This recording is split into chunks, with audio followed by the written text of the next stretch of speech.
ان رسول اللہ صلی اللہ علیہ وآلہ وسلم خطبنا ذات یوم، پیغمبر اعظم نے ذات یوم یعنی ایک دن، اکثر نے یعنی یہ روایت کیا کہ وہ دن وہی آخری فقال، ہمیں مخاطب فرمایا اور اس خطبے میں خطاب میں فرمایا ایھا الناس، شیعہ مخاطب نہیں ہے صرف، اور مومن بھی یہاں نہیں. یہ ماہ مبارک صرف مومنوں کے لیے، شیعوں کے لیے، دیوبندیوں کے لیے نہیں ہے، بلکہ اللہ اپنے بندوں کو اپنے رسول کے ذریعے مخاطب ہے.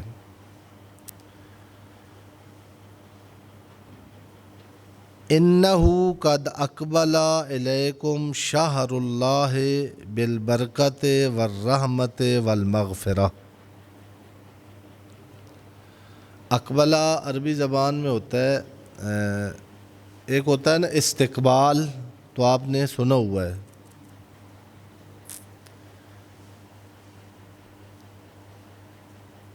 استقبال کسی کو لینے جانا،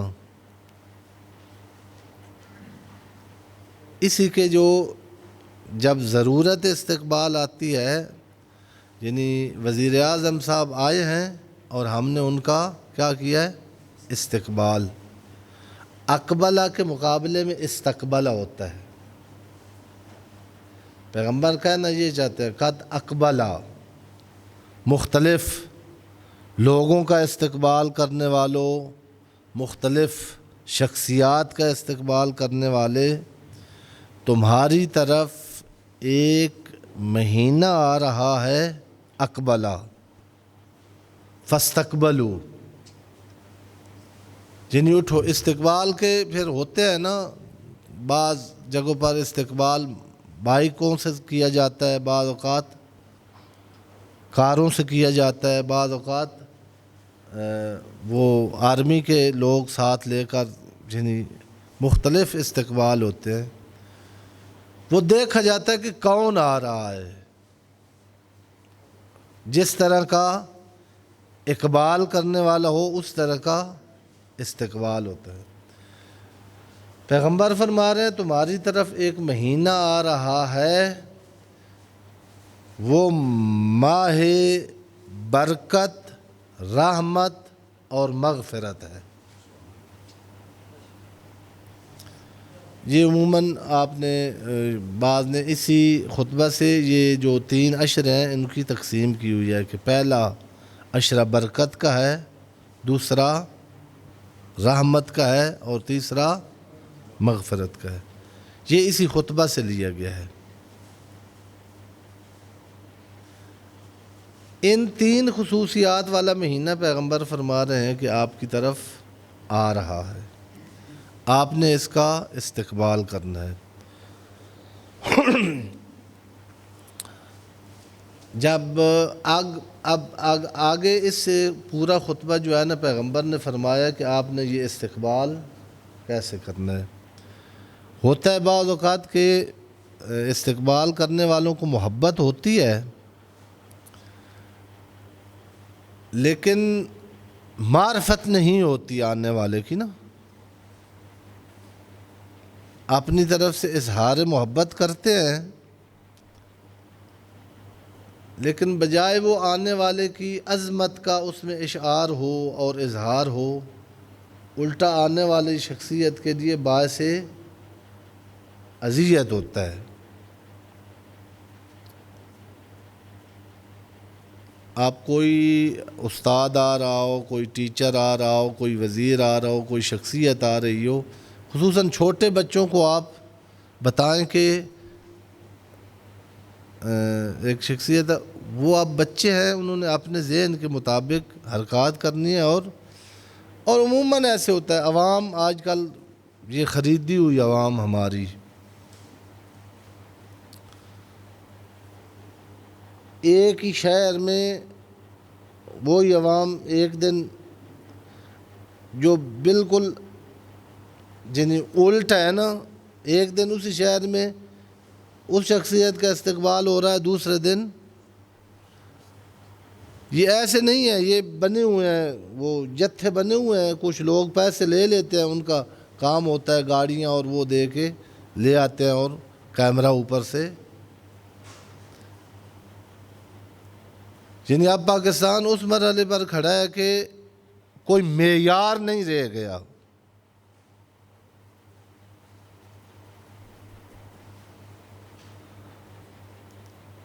جمہوریت عوام کا، یعنی اس لیے کہ عوام باشعور عوام. جمہوریت کا بیک گراؤنڈ یہ ہے کہ بالآخر عوام کو حق دو. عوام شعور رکھتی ہے، عقل رکھتی ہے. اور جمہوریت کے جو مخالف ہیں وہ مولانا روم نے بھی کہا کہ 100 گدھے بھی اگر اکٹھے کر دیں نا تو اس سے ایک عقل بھی نہیں بنتا. یہ جمہوریت ہے جو ہمارے اب جنہیں آثار دکھا رہی ہے. عرض کرنے کا مطلب یہ ہے کہ پیغمبر اب استقبال ماہ مبارک خود بیان کر رہے ہیں کہ کہیں ایسے نہ ہو کہ آپ محبت میں استقبال کریں اور وہ ٹائم تو آئے گا اور گزر جائے گا. مہمان ایسے آتے ہیں. یہ مہمان آج آیا ہے اور پتہ بھی نہیں چلنا اور گزر جانا ہے. خطبہ جمعہ میں ایک استقبال کا جس کا نہج البلاغہ میں ذکر ہے. ایک صلوات پڑھ لیں کہ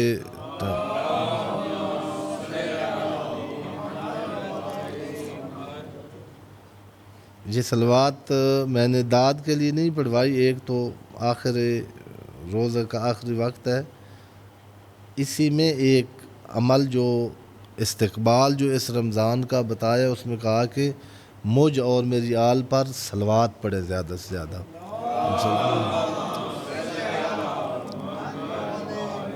اور ایک وجہ یہ ہے کہ اب آپ نے یعنی توجہ ادھر رکھنی ہے. ایک بندے کی توجہ پہلے نہیں تھی، اس لیے میں نے صلوات کی برکت سے شاید ہو جائے. جناب امیر جنگ صفین پہ جا رہے تھے تو عراق میں ایک جگہ کا نام بھی اس خطبہ میں لکھا ہوا ہے. وہاں لوگ استقبال کے لیے نکلے، واقعاً حمایت کا اعلان کرنے کے لیے. اور نہج البلاغہ میں جملہ یہ ہے، وہ جگہ کا نام ابھی بھی ہے تھوڑا چینج کے ساتھ. انہوں نے جو استقبال کیا، ایک تو نیزے شیزے وہ جو اس وقت کا اسلحہ تھا وہ، اور جملہ نہج البلاغہ کا یہ ہے کہ وہ ترجل کر رہے تھے. ترجل، رجل پاؤں کو کہتے ہیں، ترجل عربی میں کہتے ہیں ایک ایسی ڈانس جس میں پاؤں کو اٹھایا جائے اور ہاں جی دھمال. ہمارے کلچر میں اس کو انہوں نے دھمال کے ساتھ جناب امیر کا استقبال کیا اور جناب امیر نے ان کی مذمت میں خطبہ دیا ہے.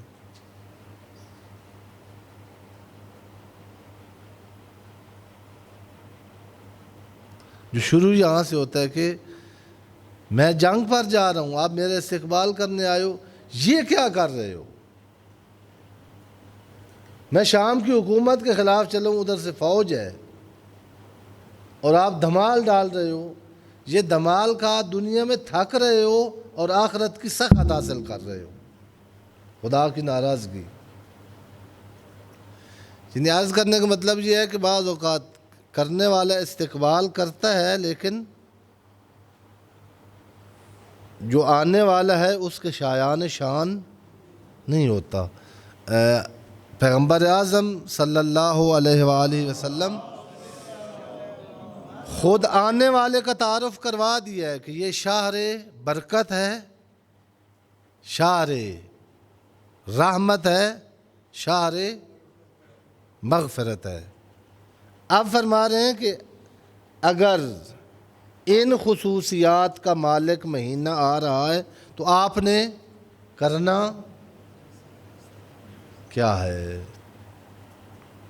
ایھا الناس انہ قد اقبل الیکم شہر اللہ بالبرکت والرحمت والمغفرہ شہر ہوا عند اللہ افضل الشہور۔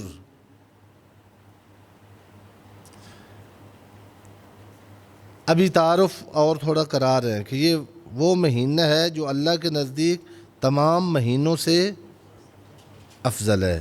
وَأَيَّامُهُ أَفْضَلُ الْأَيَّامِ، صرف مہینہ نہیں، دن رات کو علیحدہ، اس کے دن دوسرے دنوں سے افضل ہیں، اس کی راتیں دوسری راتوں سے، لیالی ہے افضل اللیالی۔ یہاں کافی نہیں سمجھا، پیغمبر فرما رہے وَسَاعَاتُهُ افضل الساعات۔ ساعت کا ترجمہ آج کل یعنی گھنٹہ بھی کیا جاتا ہے، چونکہ جو وقت ہے اس کی ایک جو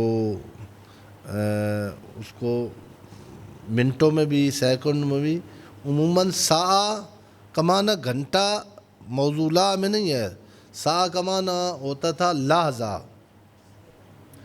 مثلا تفکر ساعت افضل من عبادت 70 سنہ، امام جعفر صادق علیہ السلام نے فرمایا ہے۔ اور یہ بھی کل موضوع چینج ہونا ہے، اگر رہ گیا تو، اور آپ نے کہا تو میں یہ جو خطبہ کل پڑھ دوں گا، ابھی ٹائم اس کا ختم ہو گیا ہے۔ ایک عمل اس کا یہ ہے کہ آپ جب آخر وقت میں یعنی تفکر مکتب جعفری میں سوچنا،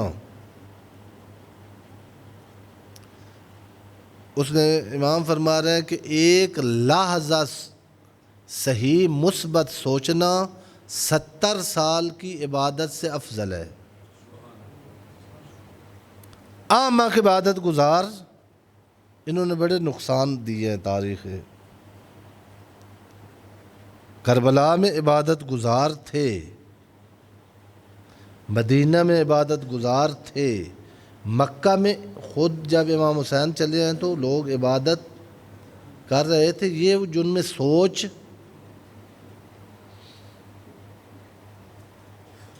یہ نہ عبادت صرف مطلوب نہیں ہے، بلکہ جناب امیر نے جنگ صفین کے موقع پر جب بلایا تو ایک عبادت گزار جو بعد میں ثالث بھی بنا تھا، موسیٰ اشعری، اس نے باقاعدہ خطبہ دیا ہے کوفہ والوں کو اکٹھا کر کے کہ جناب امیر جو بلا رہے ہیں نہیں جانا، یہ فتنہ ہے، اس میں آپ لوگوں نے حصہ نہیں لینا، یہ اس کی عبادت اور اس کے تقدس کا۔ جی اب وقت ہو گیا ہے، اچھا 4 منٹ ڈاکٹر صاحب کہہ رہے ہیں، تو معصوم فرما رہے ہیں کہ اس کے دنوں سے افضل، اس کی راتوں سے افضل، اس کی گھڑیاں دوسری گھڑیوں سے افضل،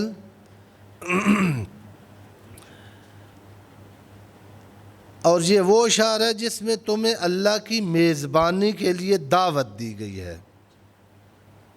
دعیتم فیہ الی اضافت اللہ، ضیافت اللہ، وجعلتم فیہ من اہل کرامت اللہ، اس میں قرار دیا گیا تمہیں اہل کرامت۔ کرامت عربی زبان میں بہت زیادہ عزت کو کہتے ہیں۔ بعض اوقات آدمی کو دعوت ہوتی ہے میزبانی کے لیے، لیکن وہاں عزت۔ السلام علیکم ورحمۃ اللہ۔ ابھی پھر ٹائم کم ہے، صلوات پھر ایک دفعہ پڑھیں۔ ہمیں یاد ہے کہ آیت اللہ جوادی آمنی صاحب یہ آج کل ہے نا، یعنی ہمارے بھی، کہ یہاں آپ کو دعوت دی گئی ہے، ہوگا ہر جگہ پر ابھی آپ کو دعوتیں ہونی ہے، ابھی افطاری کی دعوتیں ہونی ہے اور پھر الیکشن کی دعوتیں ہونی ہے۔ دونوں میں وہ کہیں ان کو ایسے ہوا کہ وہ بیٹھے تھے تو میزبان نے کہا کہ آ جائیں ادھر کھانے کے لیے۔ چند درسوں میں مجھے یاد ہے وہ نا چند مرتبہ یہ بات دہراتے تھے کہ مہمان کا اطعام نہیں، اسلام نے اس پر زور دیا کہ کھلاؤ زیادہ، اسلام نے مہمان کا اکرام کہا ہے۔ اگر آنے والا پیٹ کا بندہ ہے تو وہ اکرام سارا اس میں سمجھے گا کہ ڈشیں کتنی تھیں، کباب کتنے تھے۔ لیکن اگر آنے والا انسان ہے تو بعض اوقات بھینس جتنا کھانا اس کے سامنے رکھنا وہ توہین سمجھتا ہے کہ میں بندہ ہوں۔ یا اکرام وہ کہہ رہے تھے یہ ہے کہ جہاں مہمان بیٹھا ہے وہاں کھانا لے آؤ، نہ جہاں کھانا پڑے ادھر مہمان کو دے جاؤ۔ فرما رہے ہیں یہ تمہاری ضیافت کا مہینہ ہے اور اس میں تم کو اللہ نے کرامت دی ہے۔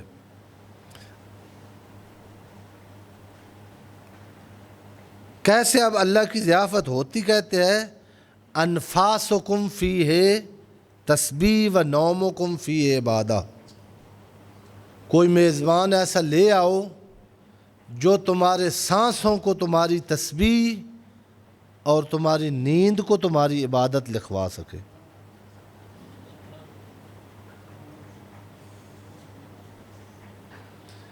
کتنا بدبخت ہے وہ انسان جو اس میزبانی سے رہ جائے